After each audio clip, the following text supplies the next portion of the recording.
Okay जी, so let's start. Good evening. तो अभी हम लोग पीवाई क्यू सॉल्व कर रहे हैं, ठीक है ना, इस बैच में जो बच्चे नए हैं उनके लिए भी। So we are currently solving, है ना। तो आपको रिकॉर्डेड लेक्चर मिल जाएगा ऐप में, जो भी लेक्चर्स अभी तक हुए हैं तो उसके लेक्चर्स आपको ऐप में मिल जाएगा, है ना। ये स्टार्ट अराउंड, ये बैच हमने ना फरवरी में स्टार्ट किया था ना। ये सबमिट फरवरी। हाँ, 15 फरवरी के आसपास जी। तो जो है ना, जो लेट बच्चे हैं, so you can watch recorded lecture in app, ठीक है। तो अभी आगे कंटिन्यू करते हैं। तो यहाँ पे जो है कि हम लोग कहाँ तक थे लास्ट टाइम, 16 पे थे ना, हाँ 16। यस सर, तो ये 16 का। 2024 ISI एमस्टैट्स का पेपर हम लोग डिस्कस कर रहे हैं, ठीक है। तो 2024 वाला पेपर है। तो देखो इसको ट्राई करते हैं।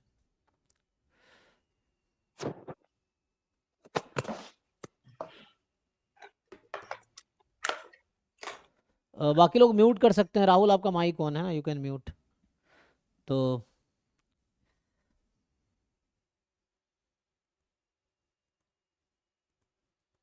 सो देखिए, ये क्वेश्चन ना 2024 ISI एमस्टैट का जो पेपर है उसका ये क्वेश्चन नंबर 16 है। इससे पहले वाले 1 to 15 ऑलरेडी हम डिस्कस कर चुके हैं, जो आपको रिकॉर्डेड में मिल जाएगा, है ना, उसमें ऐप में। अभी देखिए क्या कह रहा है ये।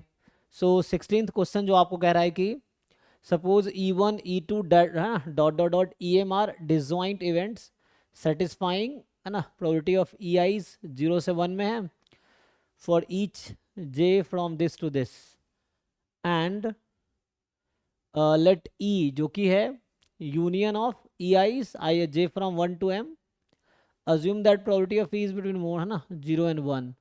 So A be the other event, define P is probability of A given E, then which of the following statement is true? Okay, so you first try and tell क्या होना चाहिए आपके हिसाब से।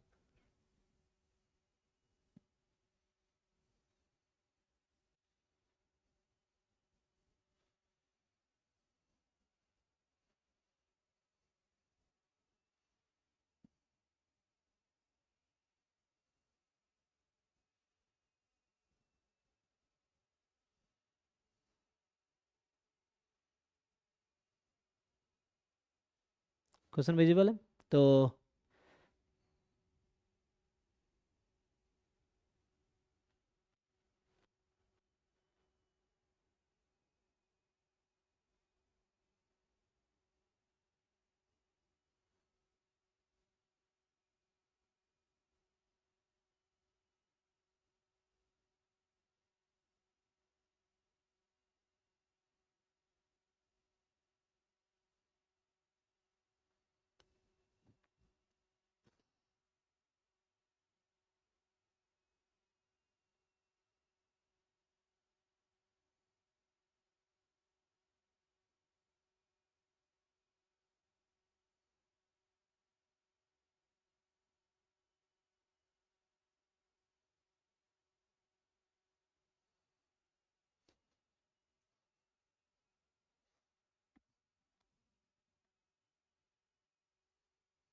So if you think about this, आपने इसको पहले देखा होगा, ठीक है ना। Probability of EJ into A given EJ का समेसन, ये थ्योरम ऑफ टोटल प्रोबेबिलिटी आप जानते हो।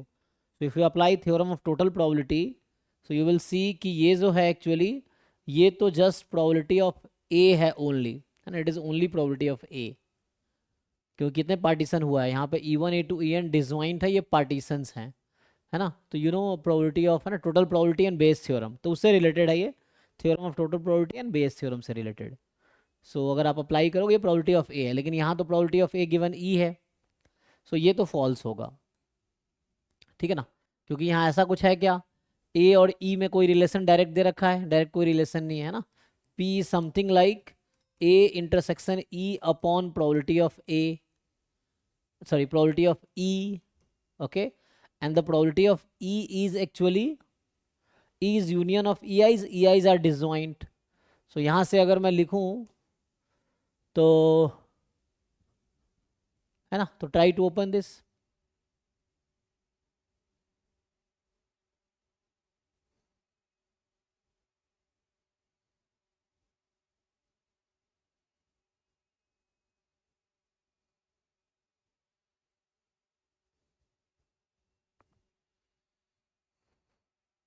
है ना, this something like probability of A intersection and this union of E eyes या ई जे फ्रॉम 1 to m, ऐसा है, and probability of union of E J from 1 to n, ऐसा है।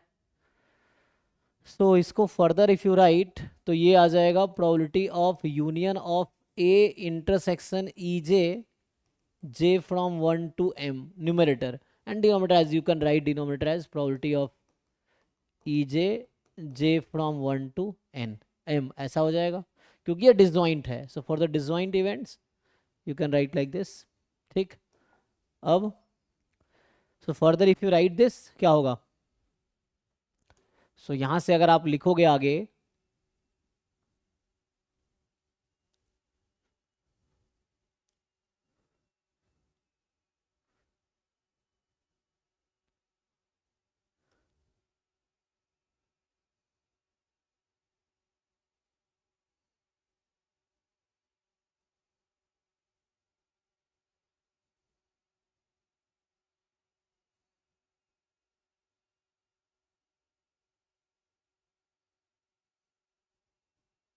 बताओ जी। So again since E i's are disjoint, A intersection E i's are also disjoint, तो ये हो जाएगा summation probability of A intersection E J from 1 to n upon summation m ना, probability of E J from 1 to m। यहाँ तक ठीक है जी, visible है। तो what can you right further, अब किसको ऐसा लिख सकते हो, सो व्हाट इफ, हाँ अगर आप इसको ओपन करोगे तो आपको समझ आएगा कि probability of A intersection E J into, है ना, upon probability of E J, probability of E J intersection E upon, है ना। सो आई थिंक बी को ओपन करके देखिए आप लोग क्या आता है। सो अगर मैं फर्दर इसको, हाँ इसको अगर मैं फर्दर लिखूँ, इसको प्रोबेबिलिटी ऑफ देखो, तो summation probability of A given E J, है ना, ये आ जाएगा A given E J into probability of E J, ये न्यूमरेटर है, जे फ्रॉम 1 to m। अभी डिनोमिनेटर को फर्दर मैं वापस I bring it to this, ठीक है। सो अभी ई लिख देता हूँ जस्ट। सो अब क्या होगा, सो ये तो ओके है। Now you know relation between E J and E, E union है ईजे का। सो मैं बताऊंगा कि E J is particularly subset of E, ऐसा होगा क्योंकि ईजे तो एक है ना, 1 out of है ना, तो यहां से मैं लिख सकता हूं EJ intersection E is EJ itself. तो यहां जो ईजे आपको दिख रहा है that can be written as EJ intersection E and upon probability of E. So now you can finally write summation j from 1 to m. So there is no use of writing it summation. So instead you can continue PE here. मैं try कर रहा था कुछ लिख सकते हैं क्या, but उससे कुछ हुआ नहीं, है ना। So ये आ जाएगा, so this upon this using that condition, so EJ intersection इसको लिख सकता हूँ this, तो A intersection B upon B, तो यहाँ से आ गया A given EJ into this can be written as EJ given E. So it's better you can directly open each option. एक और तरीका था कि you just open simplify all this and see what comes this, है ना। मैंने दूसरे तरीके से सॉल्व किया है, तो I started with this and then I solved that। ये ठीक है जी, किसी को डाउट है पूछो। तो मैंने यहां से स्टार्ट किया P से एंड सॉल्व करते करते मैं यहां तक पहुंच गया, तो ये वाला सही आ गया बी ऑप्शन। सो अभी है ना, ठीक है, तो बाकी आप रिकॉर्डेड में देख सकते हो। तो अभी मैंने क्या किया है, यहां से स्टार्ट किया and then I solve it, हम बी तक पहुंच गए। दूसरा तरीका है कि हम डायरेक्टली ईच ऑप्शन को सॉल्व करते अगर, तो you can also do, like मैं बी करके दिखा देता हूं। सो बी अगर हम यहां से स्टार्ट करते कि summation probability of A intersection EJ into probability of EJ given E where J from 1 to m। So second option मैंने पी से स्टार्ट किया, मतलब like I started with LHS और आरएचएस तक पहुंचे। दूसरा हम आरएचएस से स्टार्ट करें, तो each option you can simplify and देखो क्या आंसर आता है, तो उससे आपको आंसर मिल जाएगा, ठीक है। सो क्या आंसर आएगा, so if you open this, so probability of A intersection E J upon probability of E of J, यहाँ आ जाएगा E J intersection E upon probability of E, and again EJ intersection is the probability of EJ only, because आपको पता है कि EJ is one out of E1 into EN, and each सबका union actually E है, तो E larger set है, तो ये EJ ही हो जाएगा, तो ये और ये तो कट जाना है, ठीक है। देखो आएगा जी। अब क्या हो जाएगा, तो यहां से आप सिंप्लीफाई करोगे, so A intersection EJ upon probability of E, so this summation जो न्यूमरेटर है ना, 1/p तो बाहर है, तो यहाँ आएगा समेशन इसका जो, इसमें तो आई का कोई लेना देना नहीं है इसमें, so if you write this, this will be probability, क्योंकि EJ आर डिसजॉइंट, तो A intersection EJ are also disjoint, तो यहाँ से ये हो जाएगा यूनियन, ये आ जाएगा union of A intersection EJ, ऐसा आ जाएगा, J फ्रॉम 1 to M numerator upon probability of E, ऐसा रहेगा।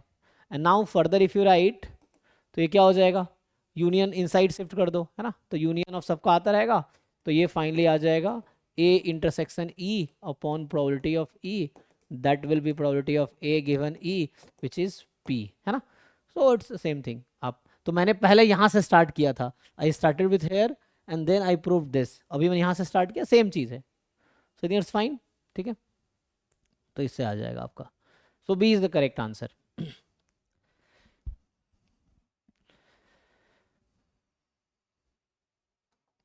नेक्स्ट देखो आप 16 के बाद 17 में आते हैं, तो 17 जो होगा क्या होगा जी, तो 17 कहना चाह रहा, suppose A is a set of all 6 digit number formed using each of the digit 1 to 6 exactly, है ना। देखिए अब, तो दे आर सेइंग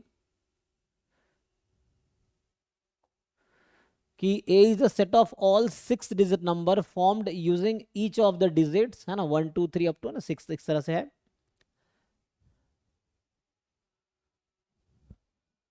करो जरा ट्राई कर, देखो किसका फोन आ रहा है, 1 मिनट।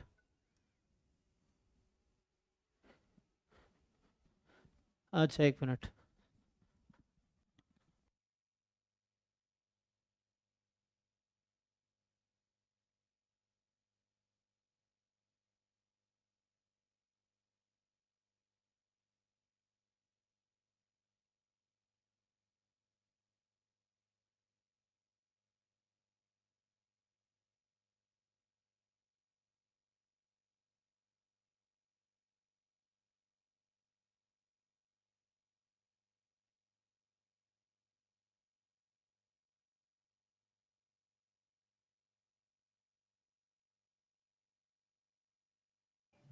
सर आप म्यूट हैं। ठीक है जी, तो देखिए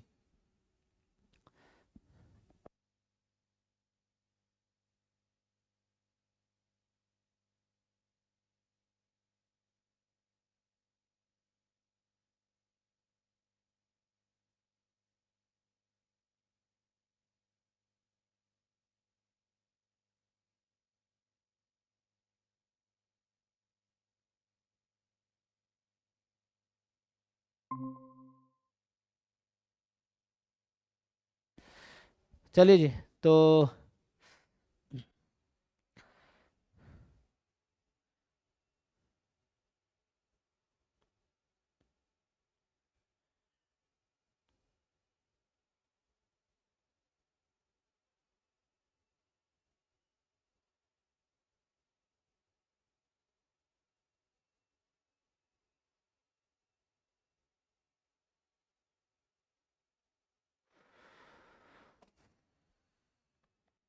पढ़िए क्या कह रहा है। So it is saying suppose A is a set of all 6 digit numbers formed, है ना, यूजिंग 1 to 6 एग्जैक्टली वंस, है ना, तो 1 से 6 तक एग्जैक्टली एक बार आप यूज कर रहे हैं। If a number x is chosen uniformly at random from a, है ना, तो a में कितने एलिमेंट होंगे, number of element in a कितना होगा, ये 6 डिस्टिंक्ट डिजिट्स हैं, और इसको यूज करके 6 डिजिट का नंबर बनाना है, ईच एग्जैक्टली वंस यूज करना होगा। So how many different numbers you can generate, 6 factorial. हाँ, है ना, तो simply 6 number can be arranged in 6 factorial veg, तो आपके पास यहाँ होगा 6 फैक्टोरियल। तो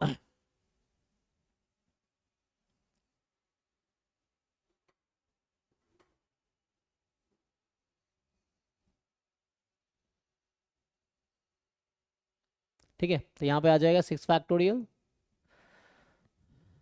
क्योंकि है ना बॉक्स हमारे पास 6 डिजिट को फिल करना है।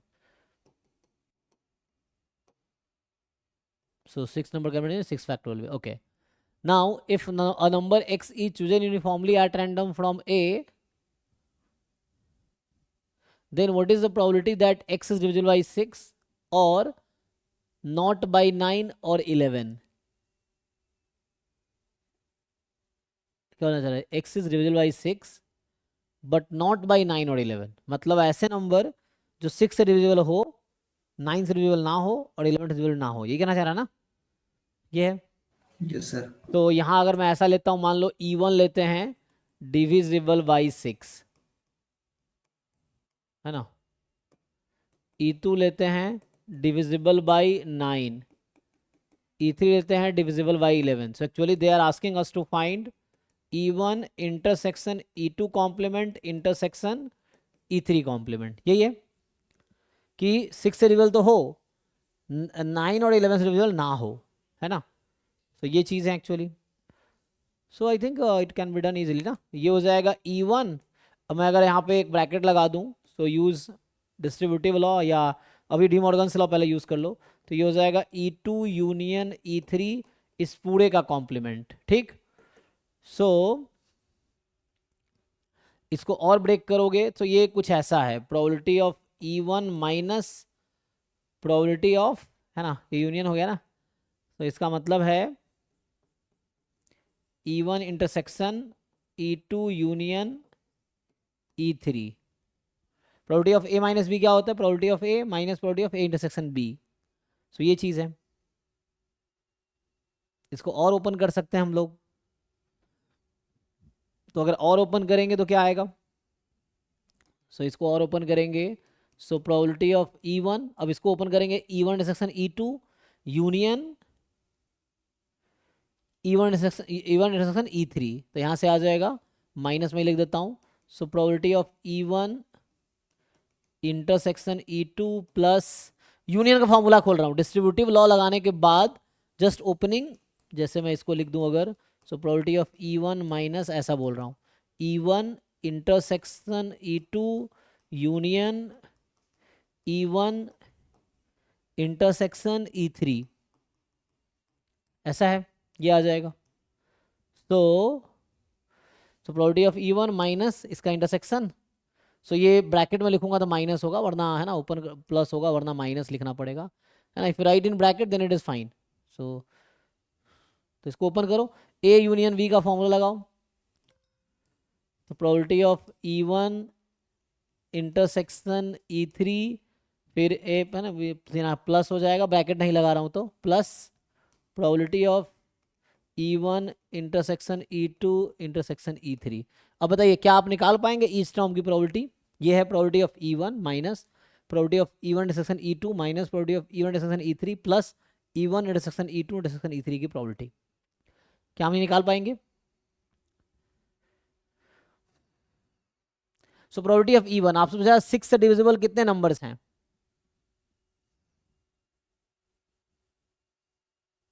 कैसे निकालेंगे आप?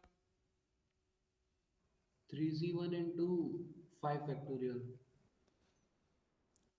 3C1 इंटू 5 फैक्टोरियल, कैसे? 6 का डिविजिबिलिटी रूल ये होता है कि लास्ट में इवन नंबर होना चाहिए और ऐड उसका 3 से डिविजिबल होना चाहिए। तो ऐड करने पे तो ये 21 है, डिवाइड हो रहा है और लास्ट में 246 आ सकता है, तो फिर 3C1 into 5 फैक्टोरियल। ओके,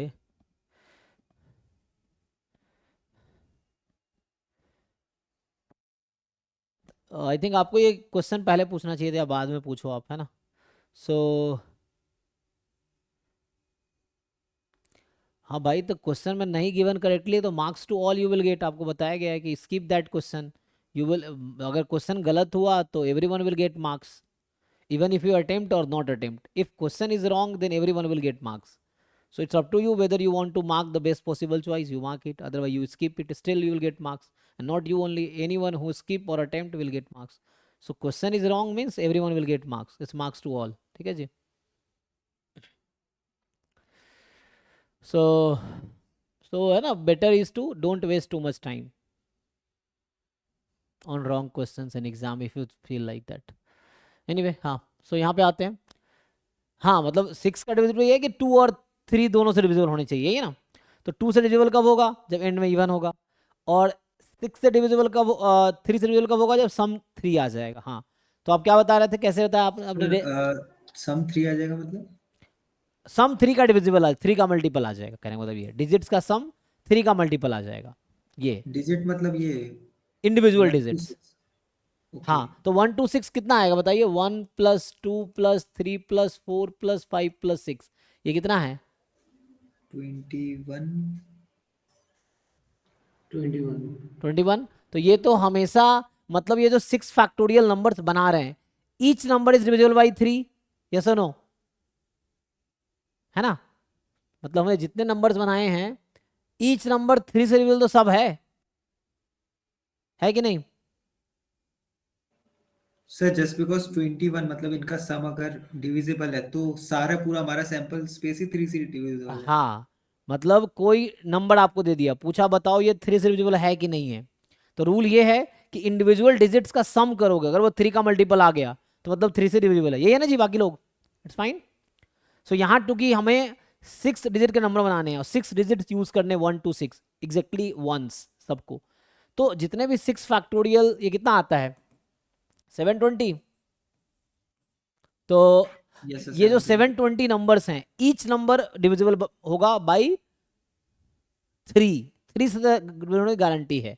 अब 6 से होने के बाद ये देखना पड़ेगा कि लास्ट डिजिट पे 2 आने चाहिए, मतलब इवन आने चाहिए। सर जैसे अगर 21 से तो 7 भी डिविजिबल है, तो ये 720 में जितने भी नंबर होंगे वो 7 से भी होंगे। नहीं नहीं, समझे नहीं। मतलब जैसे अपन ने 3 से किया, हाँ। तो कोई भी नंबर हो, जैसे अगर 4 से पूछा जाता और ये 24 होता, हम्म। तो हम ये कह सकते थे कि 4 से भी पूरे नंबर डिविजिबल है। कैसे? फॉर एग्जाम्पल अगर नहीं सम नहीं नहीं इसका नहीं, आपको डिविजिबिलिटी का रूल नहीं पता, ये you learn divisibility. Her number divisibility का अलग अलग रूल है। Okay it's okay not same for every. 3 के लिए ये है, जैसे ओके 2 सर। से कोई भी नंबर आपको दे दिया, 50 डिजिट का नंबर मैंने दे दिया, यस आपसे सर। पूछूंगा 2 से डिविजिबल है कि नहीं, तो उसके लिए आपको देखना है कि लास्ट का डिजिट इवन है कि नहीं, डिविजिबल हो जाएगा। तो इसमें सम 2 से डिविजिबल होने की जरूरत नहीं है। हर नंबर का डिविजिबिलिटी रूल है, वो आप देख सकते हैं, थोड़ा आप गूगल करके या बुक खोल के देखिए, गूगल करके देख लेंगे कि सर डिविजिबिलिटी हमें रूल्स। पता होना चाहिए हर नंबर का। हाँ, कि हर नंबर का डिविजिबिलिटी रूल क्या है। 3 का यस। डिविजिबिलिटी रूल ये है कि इंडिविजुअल डिजिट्स का सम 3 का मल्टीपल आ गया तो 3 से डिविजिबल होगा, जैसे वो बता रहे हैं, है ना। तो ये है। चूंकि मुझे प्रोबेबिलिटी ऑफ इवन में क्या चाहिए कि 6 से डिविजिबल कितने हैं, तो 6 के 2 फैक्टर है, 2 and 3। तो कोई भी नंबर जो 2 and 3 दोनों से डिविजिबल है वो 6 से डिविजिबल है। तो 2 से डिविजिबल होने के लिए लास्ट डिजिट आपका वंस प्लेस पे इवन होने चाहिए, ये है। तो ये है, और बाकी 3 से तो होना ही हमारा। तो बस इन्होंने जैसे बताए कि यहाँ पे इवन रख दो, तो इवन तुम्हारे पास कितने हैं? 2 4 6। तो 6 से डिविजिबल कितने नंबर आएंगे उसकी बात कर रहे हैं हम। तो यहाँ पे 3C1 चॉइसेस हैं। 3C1, 3 में से कोई भी एक ले लो, तो मतलब 3 चॉइसेस हैं। बाकी पे, बाकी हमारे पास कोई एक नंबर 2 4 6 में से यहाँ रख दो, 3 चॉइस। बाकी 5 बजे 5 नंबर को किसी भी तरीके से अरेंज कर दो, है जैसे उन्होंने बताया, ठीक है। तो ये आ जाएगा। तो प्रोबेबिलिटी ऑफ जस्ट इसकी बात कर रहे हैं, तो इसका आंसर जो होगा कि 3 × 5 फैक्टोरियल, पहले वाले पार्ट का माइनस। अब E1 इंटरसेक्शन E2, मतलब 6 और 9 दोनों से डिविजिबल हो, तो 6 9 का जो लिस्ट कॉमन मल्टीपल क्या है, एलसीएम बताओ भाई। ऐसे कौन कौन से नंबर जो 6 9 का मल्टीपल होगा, दोनों का होगा, तो जो लिस्ट एलसीएम इसका 18 है, तो जो नंबर 18 से डिविजिबल होगा वो हो जाएगा। अब बताओ भाई, हाउ विल यू चेक? तो सम ऑफ द डिजिट 9 होने चाहिए ना। 9 का डिविजिबिलिटी रूल क्या कहती है कि इंडिविजुअल डिजिट का सम 9 होने चाहिए। 3 और 9 का यही डिविजिबिलिटी रूल है, बाकी हर नंबर का अलग अलग है, मतलब 3 और 9 का ये है ना। जैसे 9 का कोई भी मल्टीपल नंबर देख लो आप, जैसे बचपन में सिखाया जाता है, आपको याद होगा कि 9 1 जा 9, 9 2 जा 18, 9 3 जा 27, हर डिजिट का सम करोगे तो 9 आता है यहाँ पे। तो ये तो मतलब चलो थ्रू डिजिट का नंबर इसलिए ऐसा हो रहा है। कोई भी 3 डिजिट का नंबर उठा लो, 4 डिजिट 5 डिजिट 6 डिजिट का, इंडिविजुअल डिजिट का सम अगर 9 का मल्टीपल है तो वो नंबर खुद 9 का मल्टीपल होगा। ओके जी।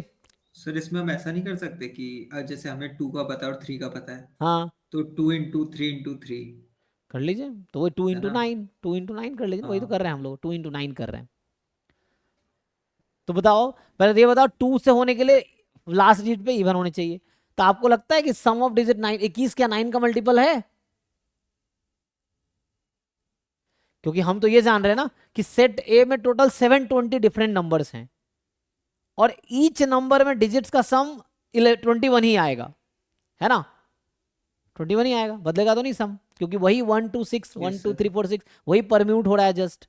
तो कुछ सम, और 21 9 का मल्टीपल है नहीं है। तो मतलब ये जो ए सेट है जिसके अंदर 720 डिफरेंट नंबर्स हैं, no number is divisible by 9। Yes और नो, चेक करके बताओ भाई आप लोग। So no number is divisible by 9। तो 9 से कोई नंबर डिविजिबल होगा ही नहीं, तो 18 से भी नहीं होगा। फिर तो जो नंबर 9 से डिविजिबल नहीं हो 18 से भी नहीं हो सकता। ठीक करो भाई। तो इसकी प्रोबेबिलिटी आई 0। E1 इंटरसेक्शन E3 6 और 11 से, तो 11 का डिविजिबिलिटी रूल क्या है जी, कोई बताओ? What is the divisibility rule of 11? Sir जी ऑड डिजिट्स का सम और इवन डिजिट्स का सम का डिफरेंस 0 होना चाहिए या फिर मल्टीपल ऑफ 11 होना चाहिए। ओके, है ना? तो जस्ट है ना, जिनको नहीं याद है you can just check on Google what is divisibility rule of different numbers, है ना?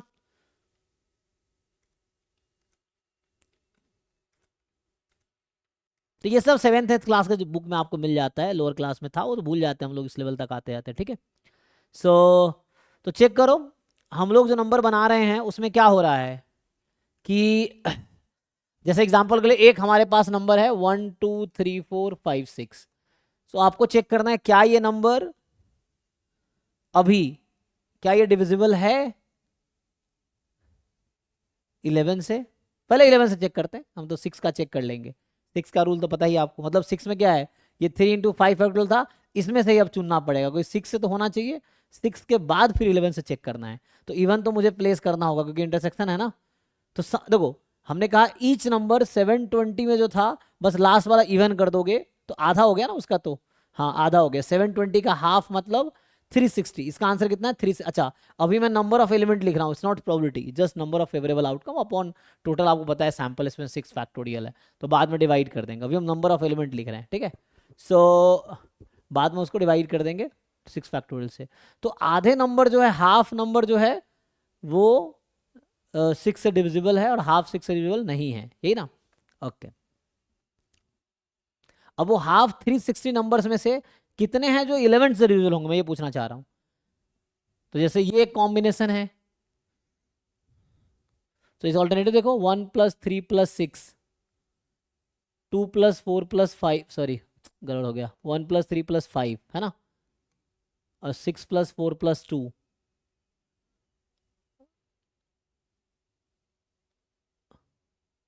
3। तो इस तरह का कोई नंबर, तो बताओ कोई एक नंबर बताओ इनमें से जो 11 से डिविजिबल हो जाए, ऐसा कॉम्बिनेशन बनाओ। यू मेक वन कॉम्बिनेशन जो 11 से डिविजिबल हो जाए। सर बन नहीं पा रहा। बन नहीं पा रहा?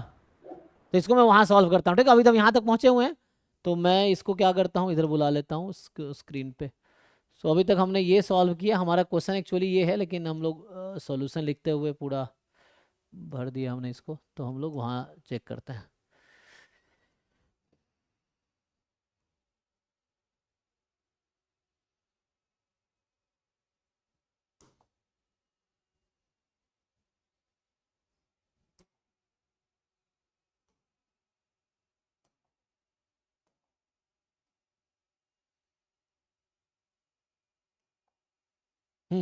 मैं ये कहना चाह रहा हूँ कि जैसे हमने ये कहा ना कि नंबर ऑफ, है ना, हमारा जो निकालना है प्रोबेबिलिटी ऑफ, जो निकाल रहे हैं, तो प्रोबेबिलिटी ऑफ इवन हमने इंडिविजुअली निकाला, तो ये आया 3 इंटू 5 फैक्टोरियल बाई 6 फैक्टोरियल, जो कि 1/2 आ जाएगा। अब हमें नेक्स्ट जो प्रोबेबिलिटी चाहिए वो ये चाहिए, probability of E1 intersection E2। तो मतलब E1 E2 वो 0 आया था। तीसरा चाहिए था probability of E1 intersection E3। So E1 was divisible by 6, E3 divisible by 11। तो 11 के लिए ऑल्टरनेटिव, तो कोई ऐसा कॉम्बिनेशन बनाओ कि ऑड पोजीशन के डिजिट्स का सम इवन पोजीशन के डिजिट का सम, उसका डिफरेंस 0 आ जाए या 11 का मल्टीपल आ जाए। तो ऐसा कोई पॉसिबिलिटी होगी?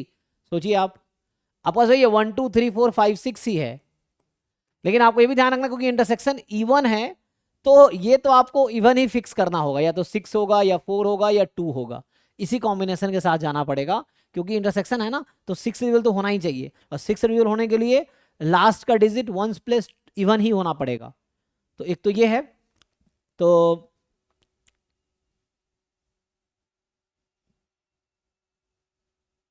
ठीक है।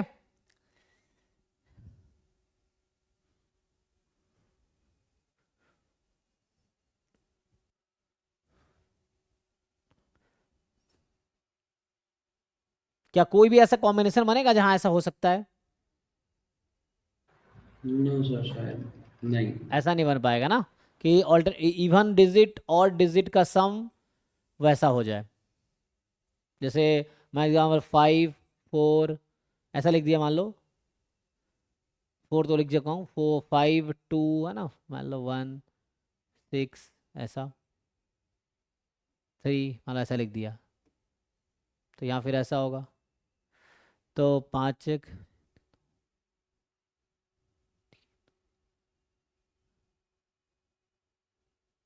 तो जीरो डिफरेंस तो नहीं आएगा, 11 तो आएगा ही नहीं क्योंकि इतना ज़्यादा नंबर है ही नहीं कि 11 डिफरेंस आएगा। तो जीरो डिफरेंस करने की कोशिश करना है कि ऐसा हो कि डिफरेंस जीरो हो जाए। ऐसा क्या लोगे? नहीं आएगा ना, ऐसा पॉसिबल नहीं होगा, इसकी भी जीरो आ जाएगी। और चूंकि ये दोनों खुद जीरो आ जा रही है, सो तीसरी वाली भी तो जीरो ही आ जाएगी फिर तो। जब E1 E2 में कुछ कॉमन नहीं था, E1 E3 में कुछ कॉमन नहीं है, तो इसमें क्या कॉमन होगा? तो ये भी जीरो हो जाएगी। चेक कर लो जी बाकी लोग, ये भी जीरो हो जाएगी। तो इसका मतलब है आंसर 1/2 आ गया फिर तो। देख लो जी, तुम्हारा आंसर ए ऑप्शन आ गया 1/2, यही वाला है ना। यहाँ जैसे लिख रहा था ना, जिसका अपॉन में 6 फैक्टोरियल करना था, अभी अपॉन 6 फैक्टोरियल करना था वैसे। तो इस क्वेश्चन का आंसर है 1/2। सो कहने का मतलब ये है कि इस क्वेश्चन में आंसर है 1/2, ठीक है। मतलब वो अभी जैसे जो 6 से डिविजिबल है वो 9, या दूसरे तरीके से भी आप सोच सकते थे, आई थिंक आप वैसे सोचते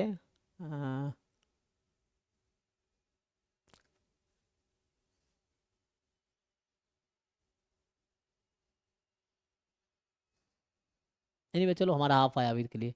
18th पे आते हैं। सो 18th क्वेश्चन इज सेइंग, देखिए 18th क्या कह रहा है। सो आपको 18th वाला पूछ रहा है क्या, पढ़िए। Suppose x is a random variable taking values a की power n with probability 1 minus p into p की पावर n, ठीक है।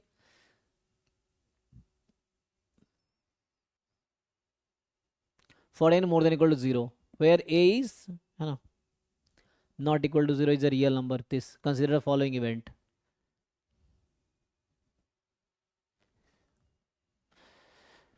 तो यहाँ क्या कहना चाह रहा है कि probability x is equal to a की power n is 1 minus p into p की पावर n। तो इट इज समथिंग लाइक, और n की वैल्यू 0 1 2 ऐसा ही, something like q into p की पावर n, है ना, n 0 1 2 ऐसा है, और वहाँ है a की पावर n, ठीक है।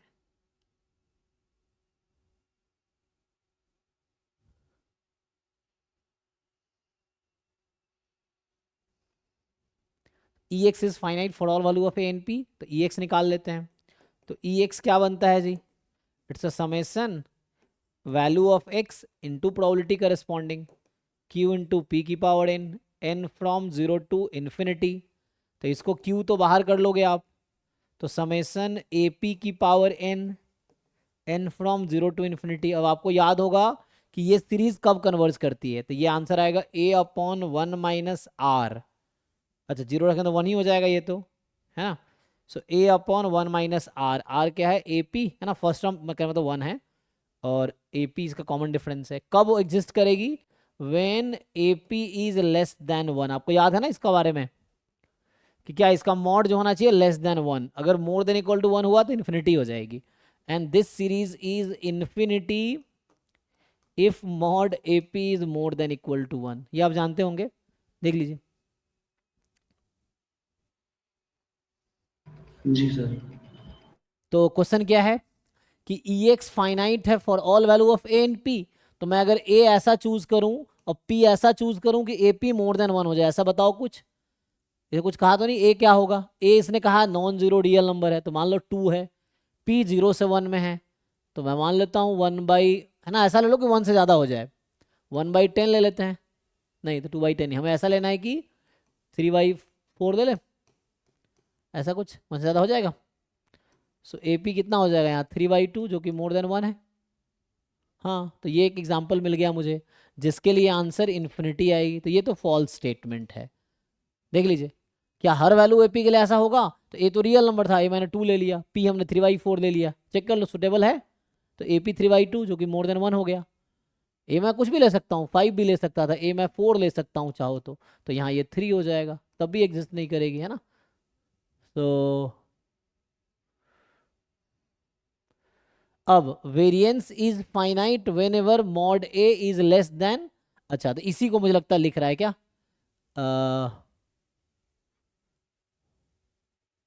Mod A is less than, ऐसा क्या मतलब कहना चाह रहे, A√P mod A√P is less than 1, इसके लिए वेरिएंस फाइनाइट होगा। तो वेरिएंस के लिए EX² फाइनाइट होना चाहिए, तो यही कंडीशन है ना। तो EX² निकाल लेते हैं जी, ठीक है यहाँ तक। तो पहला पार्ट फॉल्स है, ये समझ आया आप लोगों को क्यों? क्योंकि हर AP के लिए एग्जिस्ट नहीं करेगी, इस कंडीशन के लिए इन्फिनिटी आ जाएगी, does not exist. So this is a counter example. तो पहला फॉल्स कर दिया हमने, अब दूसरे के लिए ट्राई करते हैं। सो यू ऑलरेडी नो ना, वेरिएंस ऑफ x का मतलब है E of x² minus EX का होल स्क्वायर। सो आपको पता है कि this does not exist for NP mod more than 1, इसके लिए एग्जिस्ट नहीं करेगा। जब ये कह रहा है A√P लेस देन 1 है तो ठीक है। सो अभी EX² की बात करते हैं। अच्छा, इस कंडीशन पे EX² एग्जिस्ट करेगी, यस, है ना, मतलब EX एग्जिस्ट करेगी। यहाँ से मैं बात करूँ कि mod A into √P less than 1 है। सो AP में और A√P में क्या रिलेशन है पर बता सकते हो? P 0 से 1 के बीच का नंबर है, रूट लेंगे तो वैल्यू 1 से ज़्यादा हो जाएगी। आपको समझाना ये चाहता हूँ। चलिए आप लोग बताओ क्या रिलेशन है इनमें, AP और A√P में आपके हिसाब से क्या रिलेशन है? More than, less than, equal to, क्या होगा? या more than equal, less than equal to, क्या हो सकता है?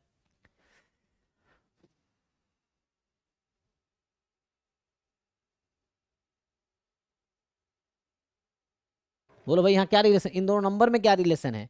मोर देन लिखूं, लेस देन लिखूं, क्या लिखूं?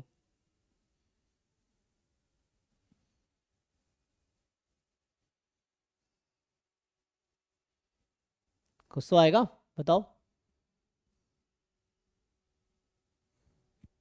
तो आपकी जानकारी के लिए बताऊं कि ये लेस देन होगा, है ना। तो ये है, और हमने कहा है कि ये अगर मोर देन 1 हो गया तो ये, है ना, हमने ये कहा ना कि AP मोर देन 1 हो गया, so this does not exist. इसका मतलब अगर A इंटू √P भी मोर देन 1 हो गया तो डज नॉट एग्जिस्ट। तो यहाँ से लेस देन लिख रखा है ना, तो लेस देन 1 पे एग्जिस्ट करेगी। तो मतलब A√P अगर, है ना, मोर देन 1 है तो डज नॉट एग्जिस्ट होगा। सो डज नॉट एग्जिस्ट आएगा। क्या डज नॉट एग्जिस्ट है, किसकी बात कर रहा हूँ मैं? EX डज नॉट एग्जिस्ट होगा। तो इसका मतलब कॉम्प्लीमेंट ले लेंगे, A√P अगर हमारे पास, है ना, A√P अगर मोर देन 1 लिखा है ना मैंने यहाँ पे, ये मोर देन 1 है तो ये डज नॉट एग्जिस्ट होगा। तो इसका मतलब A√P अगर लेस देन 1 हो जाएगा तो एग्जिस्ट करेगी, ठीक है। तो EX तो एग्जिस्ट करेगी इस कंडीशन पे। EX² की बात करते हैं हम लोग अब। So now if I find EX², तो क्या था उस पॉइंट पे? सो क्या होता है EX² का, x का स्क्वायर इंटू प्रोबेबिलिटी। तो यहाँ पे समेसन A की पावर n का स्क्वायर, x की वैल्यू यही है, इंटू प्रोबेबिलिटी 1 माइनस P की power n from 0 to infinity. तो यहाँ आ जाएगा, सो यहाँ A² की power n into Q, P को, है ना, P की पावर n। तो यहाँ से क्या आ गया, Q फिर से बाहर कर दो, सो A² P इसकी पावर n हो जाएगा जी, क्योंकि P में फिर क्या होता है x का square into probability. So n from 0 to infinity. तो यहाँ से ये फिर ये सीरीज कब फाइनाइट होगी? So this is finite if A² P का मॉड लेस देन 1 होगा। तो रूट लगा दो, तो ए रूट पी का मॉड लेस देन 1 होगा। तो वही ये भी कह रहा है, ये भी वही चीज़ कह रहा है। और इसके लिए ई एक्स स्क्वायर अगर एग्जिस्ट करती है, हायर मोमेंट एग्जिस्ट करती है, लोअर मोमेंट की गारंटी है एग्जिस्ट करेगी। अगर सेकेंड मोमेंट एग्जिस्ट कर रही है, सो है ना, ये थ्योरम है, ई एक्स स्क्वायर एग्जिस्ट, सो ये गारंटी देता है कि ई एक्स एग्जिस्ट करेगी, है ना। तो इसका मतलब है दिस इज ट्रू, तो this was false statement, this is true statement. देख लीजिए।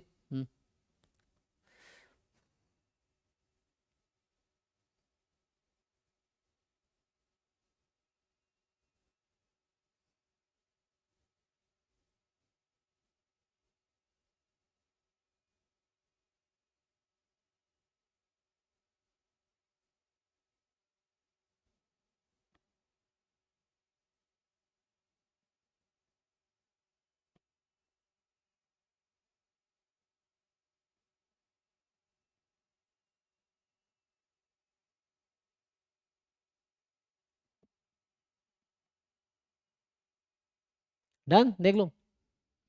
सो ओनली 2 इज ट्रू, ये हो जाएगा।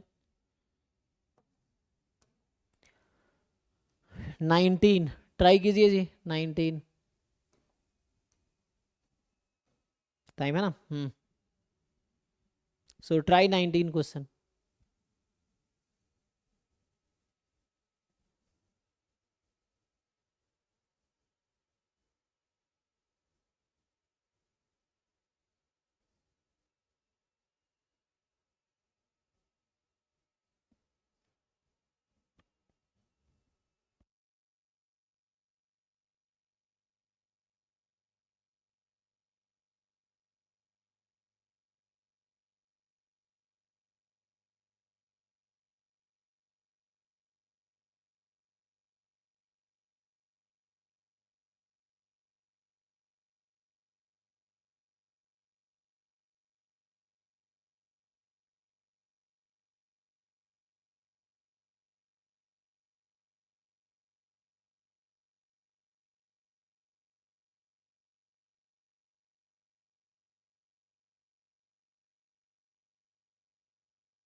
देखिए जी, तो ये कह रहा है कि क्वेश्चन पढ़ लिया आप लोगों ने।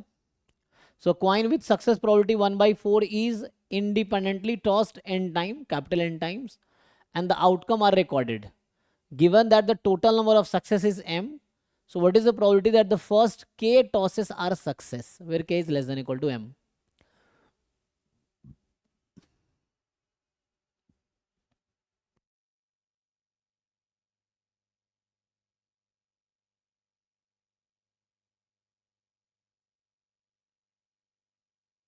निकालो जी, ये तो आसान क्वेश्चन है, ठीक है ना, निकालो इसको, फाइंड करो।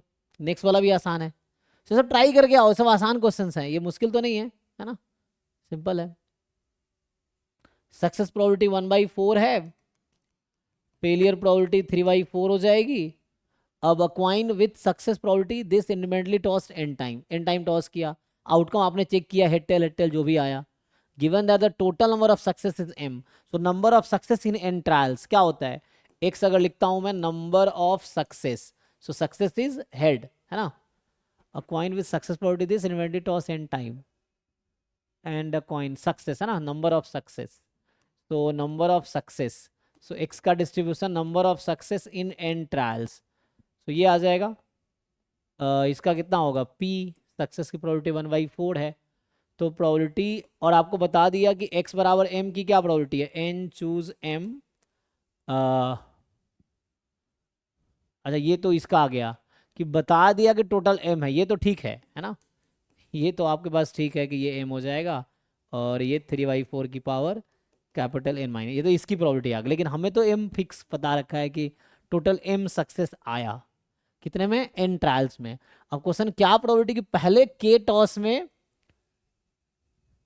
पहले के toss what is probability first के टॉसेस आर सक्सेस। अच्छा, पहला के टॉस सक्सेस है, इसकी क्या प्रोबेबिलिटी है, जहां K less than equal to M है। तो पहला वाला सक्सेस, मान लो चलो पहला टॉस किया वही सक्सेस आ गया, इसकी क्या प्रोबेबिलिटी है, first toss is a success, इसकी क्या प्रोबेबिलिटी होगी। अगर मैं के को अभी 1 रख दूं, इसका क्या मतलब है कि first toss is a success. तो पहली बार टॉस किया, सक्सेस 1/4 है, यही है ना। तो मुझे बताओ के को 1 रखने पे 1/4 कौन सा आंसर देगा, और exactly m number of success आ चुका है। अच्छा, exactly m success n outcomes में से है, यही ना।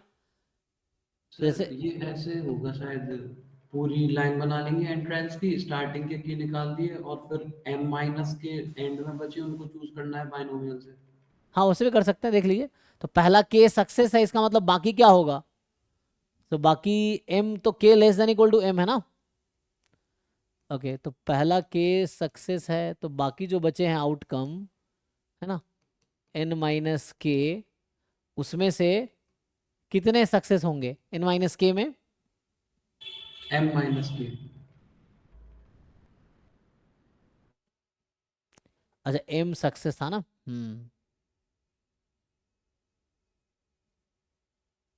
एम माइनस के सक्सेस ना। तो इसको करके देखो कितना आएगा।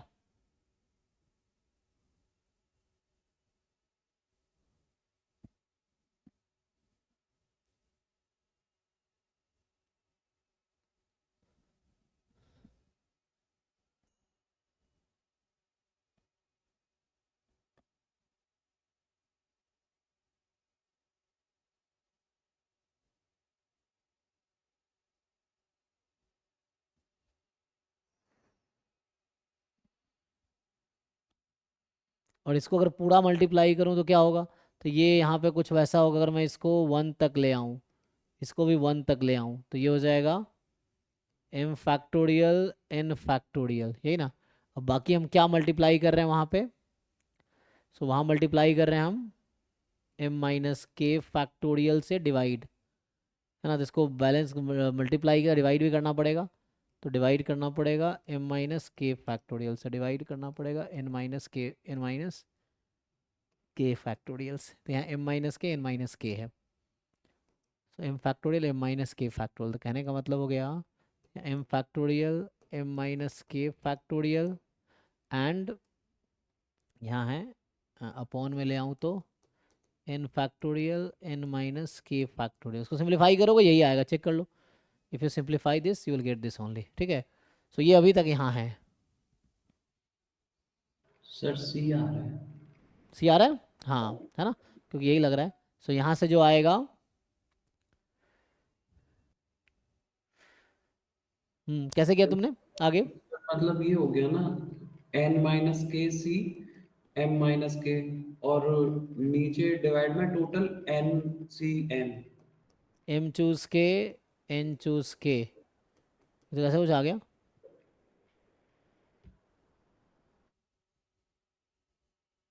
लेकिन तुम सिंप्लीफाई करोगे तो वैसे आ जाएगा, है ना।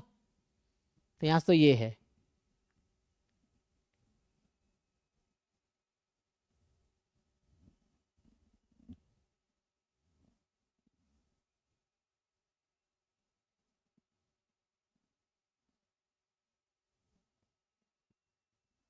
अगर पी लिखते तो पी में भी ला सकते थे इसको हम, है ना। ये है,